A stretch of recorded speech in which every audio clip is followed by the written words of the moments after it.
ভারতে পালিয়ে যাওয়ার সময় সীমান্তে আটক হাইকোর্টের আপিল বিভাগের অবসরপ্রাপ্ত বিচারপতি AHM শামসুদ্দিন চৌধুরী মানিককে সিলেট আদালতে তুলেছে পুলিশ। এ সময় তার উপর ডিম ও জুতা নিক্ষেপ করে উত্তেজিত জনতা।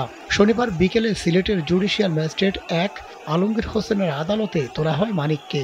পরে আদালত তাকে 54 ধারায় কারাগারে পাঠানোর আদেশ দেন। প্রত্যক্ষদর্শীরা জানান, নানা কারণে বিতর্কিত ও সমালোচিত অবসরপ্রাপ্ত এই বিচারপতিকে আদালতে তোলার সময় ডিম ও জুতা নিক্ষেপ করেন উপস্থিত জনতা। কয়েকজন তাকে মারতে তেড়ে আসেন, তবে পুলিশ পরিস্থিতি সামাল দেয়।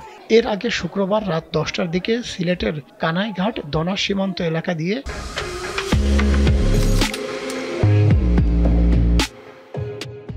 ভারতে পালিয়ে যাওয়ার চেষ্টাকালে মানিককে আটক করে বর্ডার গার্ড বাংলাদেশ বিজিবি।